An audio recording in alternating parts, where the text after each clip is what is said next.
you can reach us on any of our social media platforms at TV47 Kenya across all platforms. You can also drop your complaint or feedback at our offices, House Number 3, Western Park Court, Muthaiga North, Nairobi.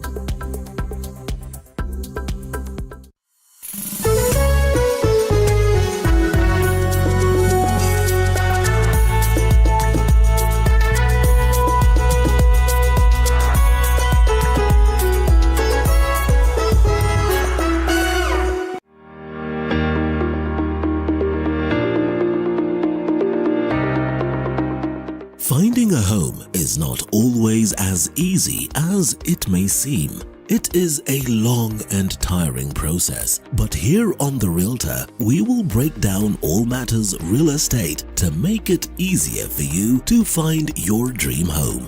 From interior design to joint ventures, leasing of land, technology, and so much more. Tuesdays, 6:30 p.m.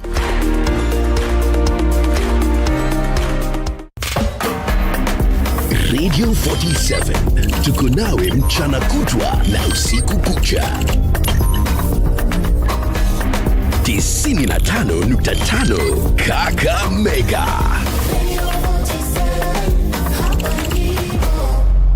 Tunavuma na bado. Welcome to the Mwai Kibaki Convention Center, the premier events venue. Our state-of-the-art facilities are designed to meet all your needs, from large-scale conferences to intimate meetings and everything in between. Located in the heart of Thika, the Mwai Kibaki Convention Center offers stunning views of the city skyline and is easily accessible from all major transportation hubs. Our facility features ample parking, free Wi-Fi, advanced audiovisual equipment, and our technical team is always on hand to ensure your event runs smoothly and seamlessly. Don't take our word for it. Make your next event unforgettable at the Mwai Kibaki Convention Center. Contact us today for bookings and reservations. Email multimedia@mku.ac.ke or call us on 0708 212204 or 0727 441733 or 0721 438 629 to learn more about our services and book your event.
And welcome to News Now. These are the stories that are making your headlines at this hour. My name is Hibak Saeed. To start us off, residents of Mpeketoni in Lamu County are urging the government to address security challenges in some parts of the county to boost the county's economy. According to them, the county's economy has been declining because investors are afraid to invest in the county due to frequent terrorist attacks.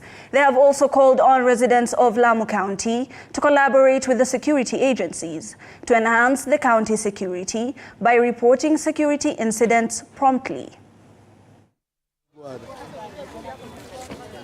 Ningeambia wananchi kuwa waweze kushirikiana na asasi za usalama ili tuweze kumalizana ama kupigana na ugaidi, kwa sababu wananchi ama katika huwa tunasema usalama unaanza na wewe mwenyewe. So kwa hivyo wale wananchi tunaposhirikiana na asasi za usalama ama tukiona kitu ambacho hakifurahishi ama kina tatizo, tunafaa kuripoti kwa serikali ama kwa asasi za usalama.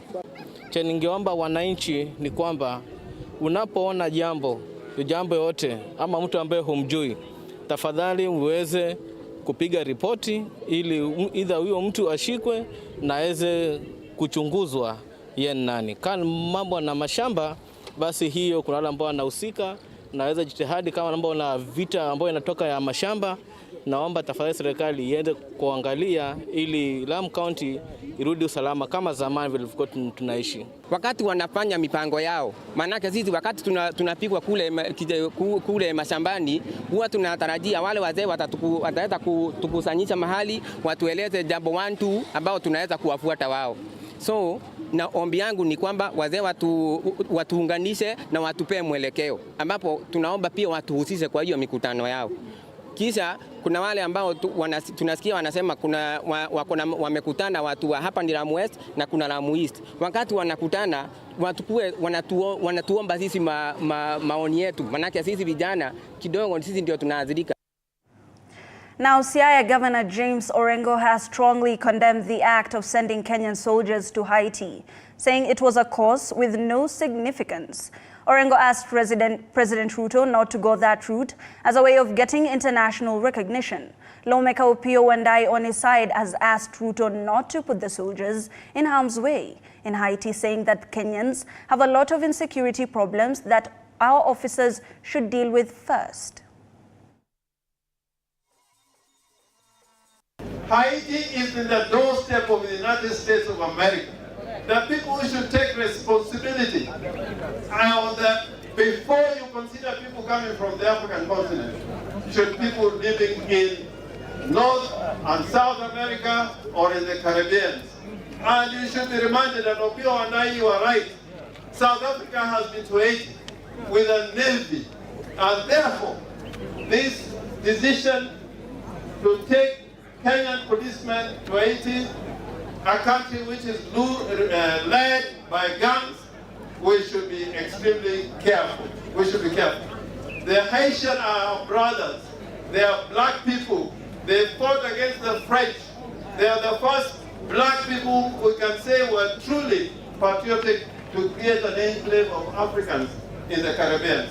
But we are not going to accept using Kenyan blood to fight on the doorsteps of the United States of America, one of the most powerful nations in the world, just to please a president who really is not matured in international diplomacy and the ways of the world and the geopolitics of the world. To come as we said before, the fact that we are in dialogue, the fact that we are engaged in dialogue with Kenya Kwanza, does not mean that we abdicate our oversight responsibility.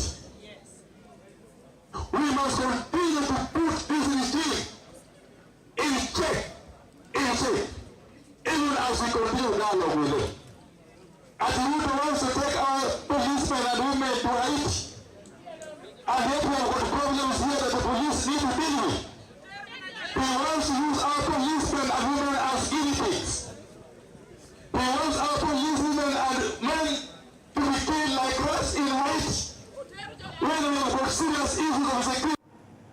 Moving on, Southeastern Kenya University has dismissed reports of students' unrest and violence, stating that they are false and misleading. The university affirms that it is functioning well and peacefully. This comes after some members of the public complained about administrative and management issues at the institution, following the retirement of former Vice-Chancellor Professor Geoffrey Muluvi. Acting Deputy Vice-Chancellor Professor Francis Wachira reiterated that there was no problem at the institution and that they are awaiting the arrival of first-year students who are supposed to report this week. The university is operating normally and optimally, as it has for the last 10 years since being awarded its charter as a public university in Kenya. We would want to reiterate that at no point in time have SECU students or staff been on strike, nor has there been strife of any kind at the university. Management and staff of Southeastern Kenya University would like to reassure students, parents, guardians, and other stakeholders that these reports are false and fake. SECU, like a number of public universities, is going through a peaceful transition following the end of a very successful tour of duty of the former Vice-Chancellor. As an association, we seek to distance ourselves from any such report that disregard admirable values of this great institution. I would like to strongly disagree with the news going around that we have had a demonstration in the last 2 weeks. So that one is wrong. And I, as the chairperson, from where I stand, we are very ready as the student association and our students to welcome whoever will be appointed as our next Vice Chancellor. Right, UDA party-affiliated members of parliament from Western region have warned their opposition counterparts to refrain from disrespecting Party Secretary General Cleophas Malala. With President William Ruto's party set to hold its national grassroots elections this December, a section of MPs from Western region were on record that Malala failed to expedite his roles as the SG, especially after his suggestion to fold Kenya Kwanza parties to form one party. Led by former Bungoma County Governor Wycliffe Wafula Wangamati, who recently joined UDA in Kakamega County, the leader said whoever doubted Malala's performance doubted President William Ruto's actions as well. Maisha yao kwa Yesu Kristo. Mimi nikiangalia vizuri huyu mheshimiwa Malala ana baadhi yake. Yeye kwanza alisimama kama MCA Kakamega. Akakuja baadaye akasimama kama senator na akapita. Baadaye amekuja mimi nikisimama ugavana natetea, yeye akasimama ugavana Kakamega. Hakupita, lakini rais akamuita wakaanza kutembea pamoja naye. Na watu hata hawana heshima na Secretary General wetu. Mahali wako huwa wanatoa matusi. Wanatoa matusi kwa UDA, wanatoa matusi kwa Secretary General wetu. Sisi kama watu wa Mount Elgon tunatoa notice ya kwamba lazima tuwe na heshima kwa SG wetu na tuwe na heshima kwa chama ya UDA. Nataka kuambia watu wa Bungoma, sisi kama UDA hatutakubali, haswa mimi Dan Wanyama, nataka kuongea kwa niaba yangu. Sitakubali mtu wa chama kingine chochote aweze kutoa matusi kwa rais wetu na kwa Secretary General wa chama chetu tukiwa tunaangalia. Now, Korea Institute of Maritime and Fisheries Technology has signed an agreement with Pioneer International University in Kenya to train over 400,000 Kenyans who would get employment in Korean maritime organizations, which are falling short of workers, with those trained expecting to get a payment of over 100,000 shillings monthly. Now, the Korea Institute of Maritime and Fisheries Technology KIMFT president, Professor Park Jin-so, said there are many opportunities for Kenya to work together with Korea in terms of the maritime industry. Professor Gideon Maina said Kenya is advantaged to be on board of 40 countries that have been selected by the Korean Maritime Organization to train its youth for employment opportunities worldwide. Now, Dr. Peter Munga called on Kenyans to take up the opportunities and break the vicious cycle of poverty in many families, other than waiting for white-collar jobs in Kenya. This is just the initial stage to understand each other, and then we'll go to the make about some cooperation issues. We hope to take some Kenyan people to the Korean shipping, maritime shipbuilding industry, because we require the people, the qualified people to be here. They are here to help us understand and improve on what we are doing. They are here for us to see how we can explore areas of collaboration. For the last 2 days, we have been able to sit down together, the two delegations, from KIMFT and from Pioneer International University. We have our aspirations from both sides, and I think in the next 1 or 2 months, we are able then to get into a memorandum of understanding in terms of the areas that we need to work on. We are going to have Kenyans, for the first time, getting on this on-board training. Pioneer International University will be issued with accommodation by the government of Kenya, because nobody else would have done what they are going to do. Now that story ushers us to a very short break. Don't touch that dial.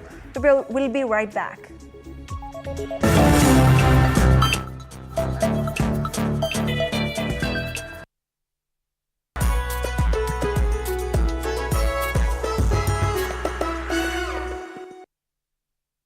Unaweza kuwa the next winner wa 100,000 shopping voucher. Changamka, cheza Loto.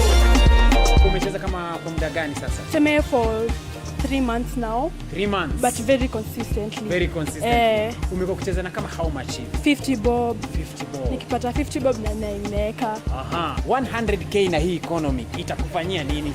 Imenisaidia sana. Nimefanya shopping hapa. Nimenunua ka suitcase na travel soon so. Imenisaidia na nimefanya shopping, nimefanyia nyumbani pia kidogo. Ungependa kuambia nini wale wa Kenya ambao wanacheza Loto? Napenda kuambia si uongo, ni ukweli kabisa. Kwanza haswa sana watu wangu wa Western, ni ukweli. Na nitaendelea kucheza. Kwa hivyo muendelee kucheza, msikufa moyo ati ni uongo, ni ukweli. Nimehakikisha leo ni ukweli kabisa. Over 18s only. Gaming can be addictive. Play responsibly. This message has been approved by the BCLB. Changamka, cheza Loto.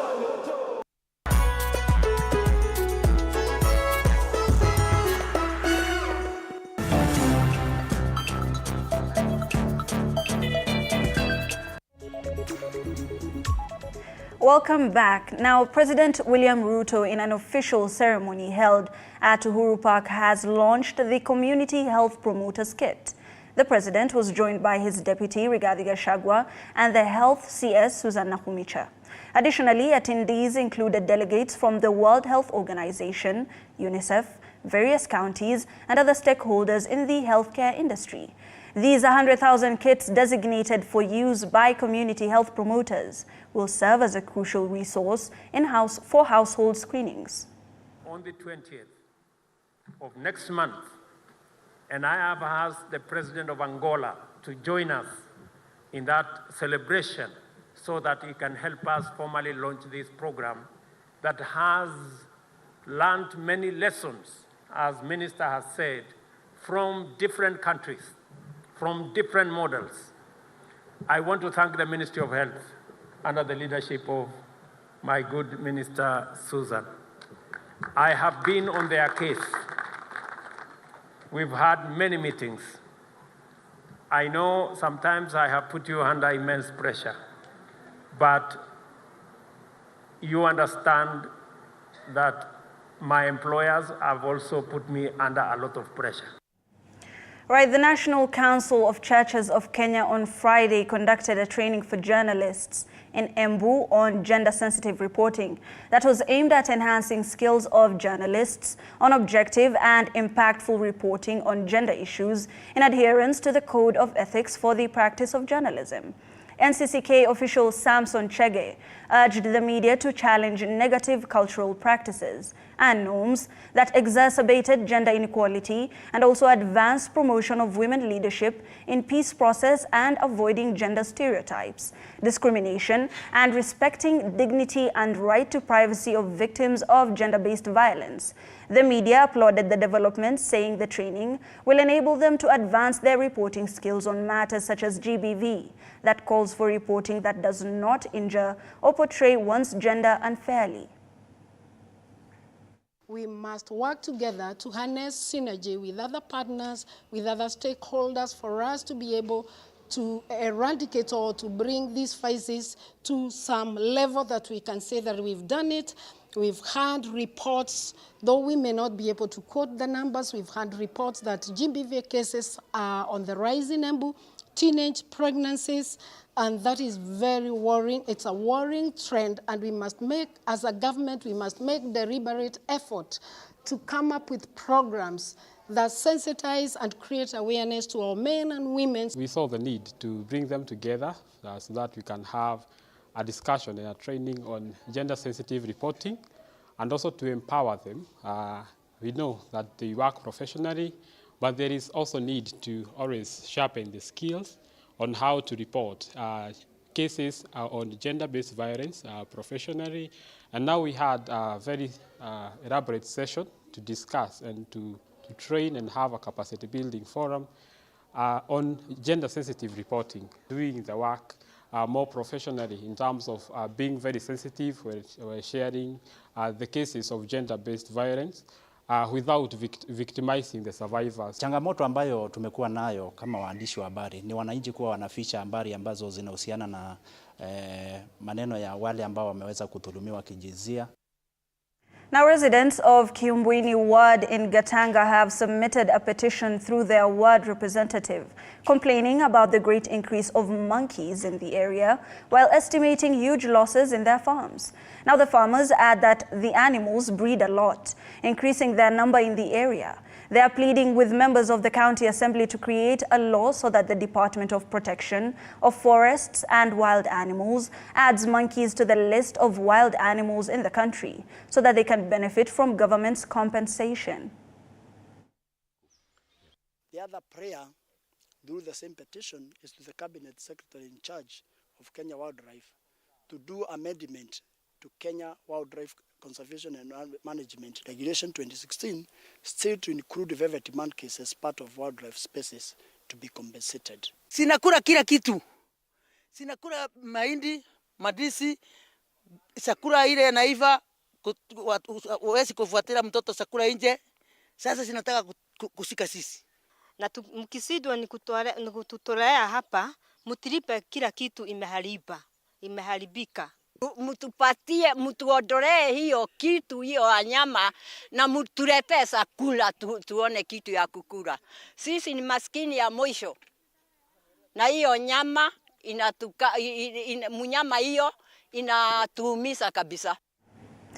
From the monkeys of Embu to Pokot, where residents of the Kapsait area have great joy as St. George's Baptist Church and the government launched a 3 million water project that will improve the lives of 3,000 residents. I beg your pardon. Water scarcity has forced students to suspend their studies to help their families find water for use at home. This step is applauded by the locals who expect progress in education and their overall lives.